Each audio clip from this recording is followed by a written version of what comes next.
चौधरी निसार अली खान जो है वो कोई किरदार अदा करने वाले आने वाले दिनों में अपोजिशन और हुकूमत के बीच में। अब मुझे ऐसा लगता नहीं है, क्योंकि एस्टेब्लिशमेंट की नीयत कोई नहीं है। ये सारा कुछ हुकूमत ने नहीं करना, अपोजिशन ने नहीं करना।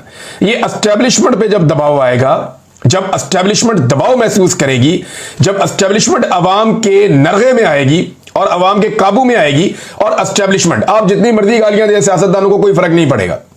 जब तक एस्टेब्लिशमेंट को आप नहीं पकड़ेंगे, एस्टेब्लिशमेंट को काबू नहीं करेंगे, तब तक कोई बातचीत नहीं होगी, तब तक इंसाफ नहीं होगा। जो मर्जी बंदा बीच में डाल ले। बहरहाल ये खबरें फैलाई जा रही हैं या आ रही हैं, आने वाले दिनों में इनके बारे में भी पता चल जाएगा।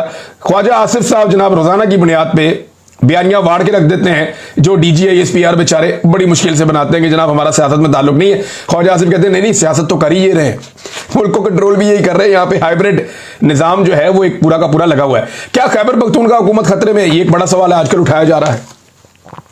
क्या पाकिस्तान तहरीक इंसाफ एक नई तहरीक चला सकती है? एक और बड़ा सवाल है, ये भी आजकल उठाया जा रहा है। दोनों के जवाब मैं आपके सामने रख देता हूं। एक तो यह है कि खैबर पख्तूनख्वा हुकूमत को खतरा नहीं है, ये पाकिस्तान तहरीक इंसाफ कहती है। दावा उनका यह है कि हमारे पास जो एमपीएस है उनकी तादाद ज्यादा है और कोई फॉरवर्ड ब्लॉक अभी हमें बनता हुआ दिखाई नहीं दे रहा। अगर कोई फॉरवर्ड ब्लॉक बन गया तो फिर तो ये एक दूसरी हुकूमत बन भी सकती है, पाकिस्तान तहरीक इंसाफ के अंदर से भी बन सकती है, जैसा कि कश्मीर के अंदर किया गया था। एक नया ब्लॉक बना के वहां पे नई हुकूमत बना दी गई थी। तो पाकिस्तान तहरीक इंसाफ की क़यादत कहती है कि उन्हें कोई खतरा नहीं है। और इमरान खान साहब जेल से मंडियों का जिक्र कर चुके हैं, ये भी हमें आइडिया है। दूसरी जानिब एक और तजवीज दी जा रही है पाकिस्तान तहरीक इंसाफ के अंदर, और वो तजवीज ये दी जा रही है कि मौलाना फजलुर रहमान साहब से जो है मामलात किए जाएं। और मौलाना फजलुर रहमान साहब से रब्ता किया गया है पाकिस्तान तहरीक इंसाफ की जानिब से। फजलुर रहमान साहब ने मुस्बत जवाब दिया है। उन्होंने कहा जी खैबर पख्तूनख्वा की हुकूमत गिराने का हमारा कोई इरादा नहीं है, लेकिन फलां फलां मामला जो है उनको ठीक किया जाए। गंडापुर साहब और उनके साथियों के हवाले से उनके बड़े एतराज़ात हैं, क्योंकि गंडापुर साहब को बिल्कुल पसंद नहीं आता जब भी मौलाना फजलुर रहमान साहब के साथ बातचीत शुरू होती है।